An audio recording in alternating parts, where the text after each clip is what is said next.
Bienvenidos, queridos estudiantes, a este nuevo curso acerca de física.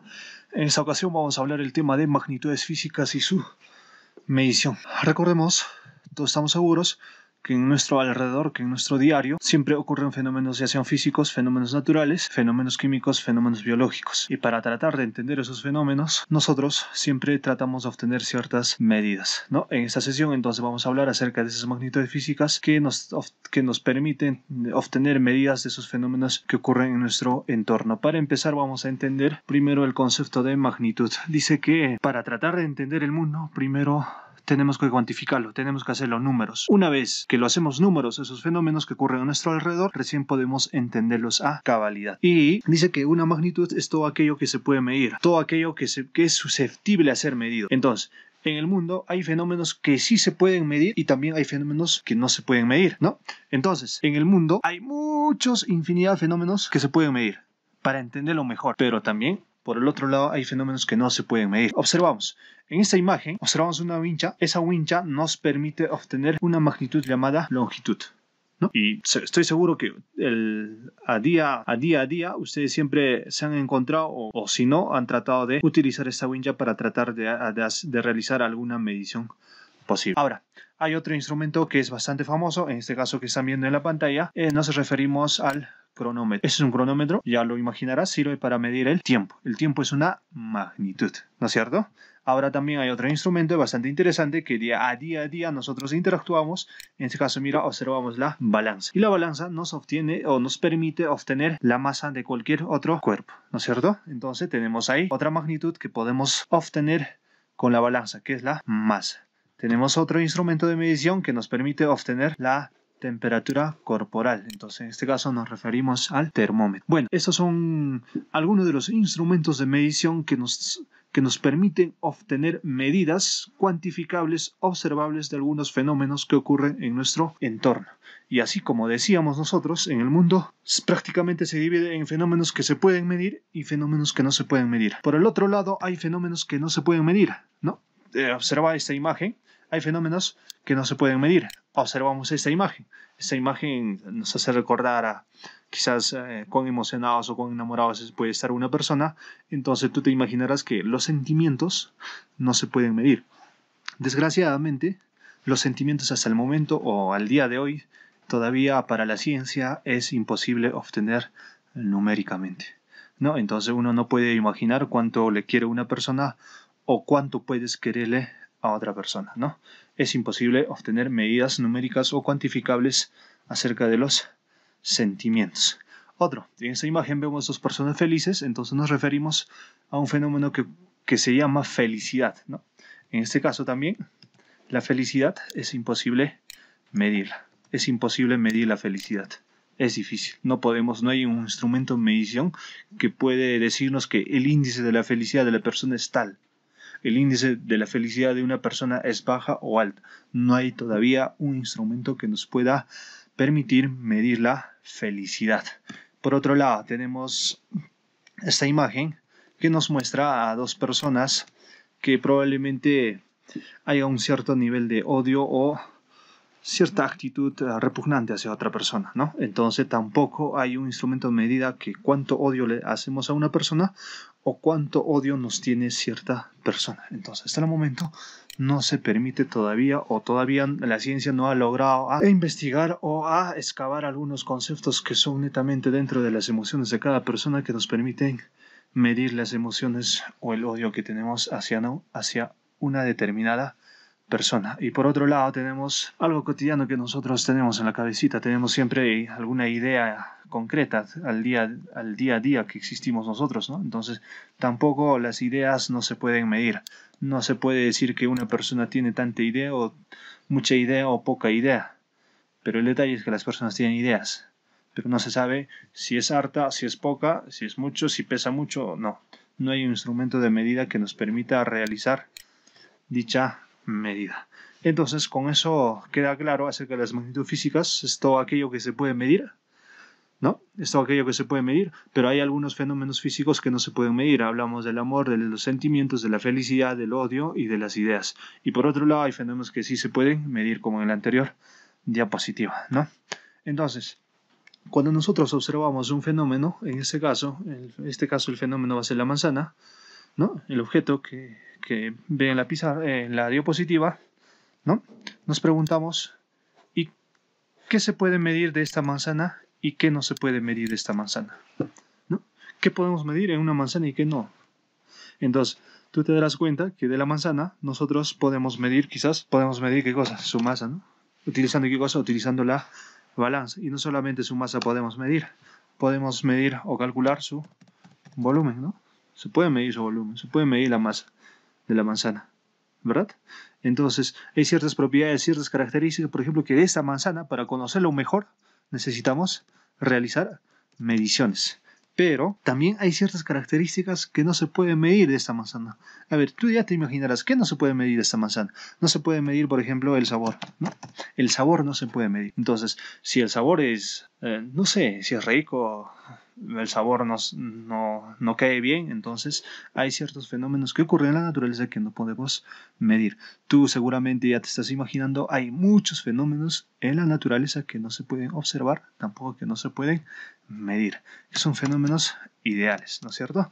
Entonces, en cada laboratorio del mundo siempre ocurren fenómenos que se están estudiándose día a día, pero de esos fenómenos, para poderlos entenderlos mejor, es primero necesario cuantificarlo, ¿no? Es necesario cuantificarlo. Cuando nosotros lo cuantificamos, ese fenómeno se entiende mejor. De hoy en adelante, lo que hacen los físicos es tratar de entender los diferentes fenómenos que ocurren en la naturaleza y para entenderlo mejor tienen que hacerlo números, volverlo cuantificable y observable, ¿no?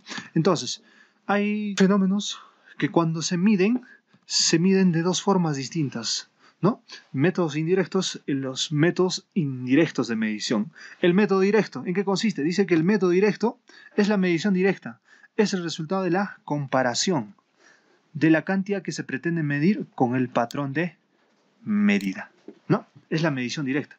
O sea, si yo quiero hacer una medición directa, tranquilamente yo cojo algún instrumento de medición y tiendo el instrumento y comparo esa cantidad con mi unidad de medida. Entonces, eso es la medición directa. Acá observamos un ejemplo donde a un niño le están midiendo la talla, ¿no?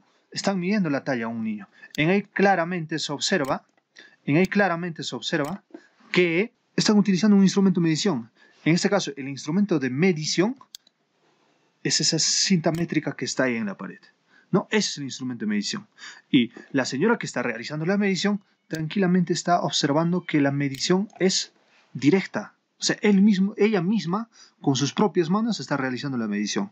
Entonces, a eso llamamos método directo, cuando con nuestras propias manos realizamos la medición y obtenemos esas cifras que nosotros necesitamos. Ahora, por otro lado, hay el método indirecto.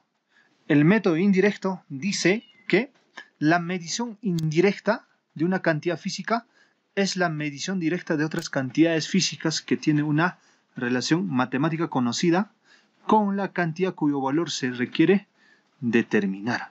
Entonces, vamos a observar esa imagen. Si yo quiero observar a qué altura está volando este avión, voy a tener una wincha, va a ser imposible, va a ser difícil medir a qué altura está volando este avión. Entonces, para lo cual, lo que hacen los físicos para determinar esta altura de este avión, lo que hacen los físicos es lo siguiente. Primero determinan a qué presión atmosférica se enfrenta el avión. De acuerdo. Entonces, como la presión atmosférica varía de acuerdo a la altitud sobre el nivel del mar, como referencia, entonces pueden determinar a qué altura está volando el avión. ¿Tomando como qué? Tomando como precedente la presión atmosférica. Porque de acuerdo a la altura de la presión atmosférica, su valor de la presión atmosférica varía. El avión tiene un dispositivo incorporado que mide la presión atmosférica. Entonces, si el avión tiene ese dispositivo que mide la presión atmosférica, entonces puede calcular la altura, sin necesidad de tener una wincha desde el avión hasta el piso o hasta la tierra. Entonces, eso lo que están haciendo es que solo están utilizando una fórmula matemática para determinar la altitud del avión a través de la presión atmosférica, pero no están utilizando un instrumento de medida. Por lo tanto, eso es un método indirecto de medición, una medición indirecta a través de una fórmula matemática, ¿no? Entonces, la diferencia entre ambas es que En el método directo interviene directamente la persona para obtener su medida, pero en el método indirecto la persona no interviene directamente, sino utiliza una fórmula matemática para obtener la medición. Entonces, queda claro acerca de los métodos directos e indirectos de la medición que realizan los físicos para tratar de entender de la mejor forma posible los fenómenos que ocurren en el mundo diario, ¿no? Entonces, acá tengo unos ejemplos donde intervienen mediciones indirectas, o sea que no se ha medido directamente, sino se ha utilizado alguna fórmula matemática para obtener esas mediciones. Observa, tenemos acá esta imagen que se ha tratado de obtener la distancia desde el Sol hasta la Tierra, dice que es 150 millones de kilómetros. ¿Alguien se ha parado encima de la Tierra, encima del Sol y ha extendido una wincha hasta la Tierra? No. Solamente a través de fórmulas matemáticas han obtenido esas medidas los científicos, ¿no? Por cierto que son bastante precisas, incluso tomando en cuenta la velocidad del Sol, la velocidad de la luz. Incluso se dice que más o menos aproximadamente 8 minutos tarda la luz del Sol en llegar desde su fuente, en este caso el Sol, hasta la Tierra, ¿no? Recorriendo 150 millones de kilómetros, ¿no? Eso es una medición indirecta, ¿no? Ahora tenemos otro ejemplo que es algo similar. En este caso, tenemos la distancia desde la Luna hasta la Tierra. Igual, alguien no se ha parado encima de la Luna, ha agarrado su wincha en ahí, y alguien ha estirado la wincha, la extendido hasta la Tierra para obtener esa medida. No, sino que han utilizado otra relación matemática similar para determinar la distancia de la Tierra hacia el Sol para determinar esa distancia. Han hecho una medición indirecta. Y así, como último ejemplo, vamos a ver el diámetro de la Tierra, que observamos acá, que los científicos obviamente que han tratado de obtener a través de una medición indirecta. Entonces, las mediciones indirectas son aquellos donde se utiliza una fórmula matemática, pero que no se realizan directamente las medidas, sino a través de un cálculo matemático. Entonces queda claro los ejemplos donde se ve la diferencia entre mediciones directas y mediciones indirectas. Entonces, cuando los científicos tratan de intercambiar esas medidas que realizan, en cada país utilizan ciertas unidades de medida, ¿no? En cada país, seguramente en algunos países se utiliza el pie como unidad de medida, ¿no? Se utiliza el pie como unidad de medida, ¿no? En otros países se utiliza la yarda, ¿no? Se utiliza la yarda, ¿no? En otros países se utiliza la milla y en otros países se utiliza el metro, ¿no? Esas unidades de medida, esos diferentes. Pero ¿qué pasa si se quiere intercambiar la información? Mira, vamos a ver por qué no se puede cambiar información en otros países donde se utiliza pie y en otros países donde se utiliza el metro. ¿Por qué no se puede cambiar esa información? Mira, observa estos ejemplos, ¿no? En el caso de la pulgada, dice que para obtener la pulgada como unidad de medida se utiliza el dedo pulgar de la mano derecha, ¿no? El dedo pulgar de la mano. Entonces, esa distancia que se considera desde este punto hasta la punta se considera como una pulgada, y eso en centímetros equivale a 2,54 centímetros.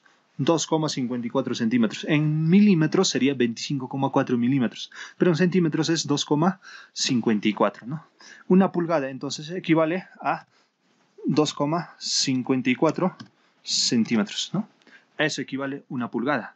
Ahora, ¿qué pasa?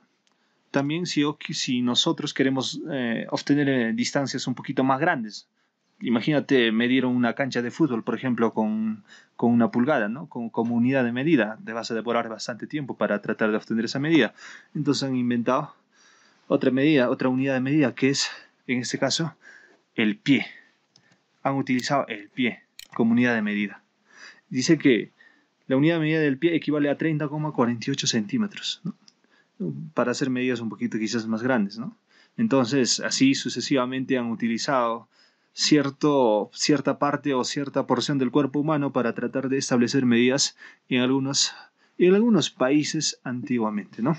Ahora también es famoso la yarda, que es prácticamente la media brazada, que se utiliza aún todavía en algunos países, el Imperio Egipto, el Imperio Libio, ¿no? En este caso utilizan todavía la yarda como unidad de medida, ¿no? Como unidad de medida. Ahora, ¿qué ocurre cuando se utiliza el cuerpo como unidad de medida. Hay ciertos problemas que ocurren cuando se utiliza algún órgano del cuerpo para medir. Vamos a poner un ejemplo en el caso del pie. Y nosotros nos preguntamos, las personas en el mundo, ¿todas las personas tienen la planta de los pies del mismo tamaño? Y la respuesta es obvia. No todas las personas, su tamaño del pie es 30,48. Hay algunos que son 28. Hay algunos que van a ser 35 o hasta 40. ¿No? Entonces, esa unidad de medida, en este caso, que es el pie, es inexacto para tratar de compartir información. No se puede trabajar que un científico estadounidense puede trabajar en pies y un científico peruano en pulgadas. Eso es imposible de cambiar esa información. Va a ser inexacta. Ese científico va a utilizar su propio pie. El otro científico norteamericano va a utilizar su propio pie. El científico peruano, por la estatura misma, su pie va a calzar 28 centímetros. El científico estadounidense, su pie, por la propia estatura, va a calzar 35. Entonces no van a poder utilizar la misma unidad de medida porque van a ser diferentes medidas. Ahora, en el caso de la pulgada, igual, hay personas que tienen dedos más grandes y hay personas que tienen dedos pequeños. En el caso de la yarda, ocurre similar situación. Hay personas que tienen brazos pequeños y personas que tienen brazos pequeños. Entonces, para compartir información en el mundo de la ciencia, es imposible compartir información cuando se utilizan diferentes unidades de medida. Entonces, eso era el gran problema para el avance de la ciencia y la tecnología, ¿no? Entonces, ¿qué idearon los científicos? Los científicos han ideado una idea bastante interesante que hasta ahorita está funcionando. Crearon el Sistema Internacional de Unidades. Han creado un sistema que se utiliza en todos los países, Sistema Internacional de Unidades, ¿no? Entonces, han establecido patrones. En el caso del metro, el metro patrón. En el caso de la masa, ¿no? Han utilizado moldes o modelos para intentar obtener medidas exactas, ¿no? Medidas exactas para cada uno de los fenómenos que quieren medir. Si quieren medir la distancia, dijeron, si vamos a querer medir la distancia, vamos a utilizar una sola unidad de medida. En este caso vamos a utilizar el metro, dijeron, ¿no? Entonces tenemos esta tabla donde se utilizan las magnitudes fundamentales en el Sistema Internacional de Unidades para el intercambio de información, para que no haya esa imprecisión al momento de intercambiar los datos. Entonces, si yo quiero medir la longitud, que es lo mismo que distancia, entonces los científicos dijeron, entonces vamos a utilizar el metro. Y su símbolo es el M que estás viendo acá, ¿no? Ahora, si vamos a querer medir la masa, entonces vamos a utilizar la unidad de medida del kilogramo, ¿no? Vamos a utilizar el kilogramo. Ya no vamos a utilizar otras medidas. Ya no vamos a utilizar, en el caso de la longitud, ya no vamos a utilizar el pie, yarda, pulgada, no, sino metro. ¿Hay un metro patrón? Sí. Y lo que se mide acá en el Perú es lo mismo lo que se mide en metros en México, en Estados Unidos, en España. Sí, es la misma unidad de medida. Ahora, si quieren medir el tiempo, algunos utilizaban semanas, meses, años, pero dijeron no, para que no haya esa imprecisión, nosotros vamos a utilizar el segundo como unidad de medida. También las tres primeras que hemos mencionado son magnitudes fundamentales en el Sistema Internacional de Unidades. La más importante, longitud. Luego le sigue la masa. Luego le sigue el tiempo. Esas son las tres magnitudes fundamentales en el Sistema Internacional de Unidades. Tú sí conoces la longitud, sí, se utiliza la wincha. La masa se utiliza la balanza. Para el tiempo se utiliza el cronómetro. Ahora, hay otras magnitudes fundamentales, pero que son un poquito menos conocidas, ¿no? En este caso estamos hablando de la intensidad de corriente eléctrica, que en el campo de la ingeniería se habla bastante. Entonces, la intensidad de corriente eléctrica a nivel mundial, en cualquier país que desarrolla ciencia, se mide en ampere. El ampere es el apellido de un científico famoso que ha desarrollado eso, y su símbolo es la A mayúscula, ¿no? La temperatura termodinámica es para medir la temperatura. Y para medir la temperatura termodinámica a nivel mundial se utiliza el Kelvin en el mundo de la ciencia, pero si tú vas a la posta todavía van a utilizar grados Celsius, ¿no? Grados Celsius como temperatura. Pero en la ciencia los científicos utilizan los grados Kelvin en nombre a un científico famoso, científico Kelvin, ¿no? Entonces su símbolo en este caso es K mayúscula. Ahora, hay otro hay otra cantidad o magnitud fundamental, en este caso es la cantidad de sustancia. Cantidad de sustancia de alguna materia se mide en mol. En todos los países se mide en mol. Y su símbolo es el mol en minúscula. Entonces, por último, tenemos la intensidad luminosa. Intensidad luminosa. Cuán luminoso es algún objeto que emite luz, entonces se mide en candela. Y su símbolo es el CD. Entonces, tenemos ahí los tres primeros, la longitud, la masa y el tiempo, que son magnitudes fundamentales, y después siguen los cuatro que siguen. En total son 7 magnitudes fundamentales en el Sistema Internacional de Unidades. Aparte de eso, se trata de incorporar unidades auxiliares. En este caso, en trigonometría, se trata de hablar del ángulo plano. El ángulo plano se mide en radianes y su símbolo es el rad, ¿no? Ya tenemos una idea bastante clara acerca del radián. Ahora, también se habla del ángulo sólido. Del ángulo sólido se habla en el campo de la trigonometría esférica, donde los ángulos se miden en la unidad estéreo radián. Y su símbolo es SR, ¿no? Entonces tenemos magnitudes fundamentales que son 7 y también tenemos unidades auxiliares que son 2, ¿no? Entonces eso es el Sistema Internacional de Unidades. Y tú te preguntarás, ¿y qué fue de la velocidad que yo conozco? La velocidad que tú conoces, el área, el volumen, que son también magnitudes, pero no son fundamentales. Son magnitudes derivadas. Entonces, vamos a hablar ahora acerca de las magnitudes derivadas. Así como tú decías acá, la velocidad. La velocidad se mide o se utiliza el metro y el segundo. El metro es una magnitud fundamental. El segundo también es fundamental. Entonces, como el metro es longitud y el segundo es tiempo, la velocidad está en función de metros sobre segundo. Por eso, como la velocidad está en función de metros y segundo, por eso se le conoce como magnitud derivada. Ya deriva de las fundamentales. Ahora, vamos a ver acá esta unidad, el área. El área se mide, como ya sabrás, en una unidad llamada metro cuadrado. ¿Cuántos metros de terreno tienes? Tengo 200 metros cuadrados. Ya, se mide en unidades cuadráticas, ¿no? Metro cuadrado.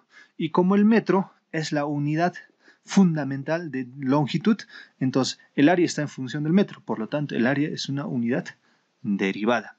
Igualito acá, vamos a hablar de trabajo. Trabajo, entenderás que su fórmula física para determinar trabajo es fuerza por distancia.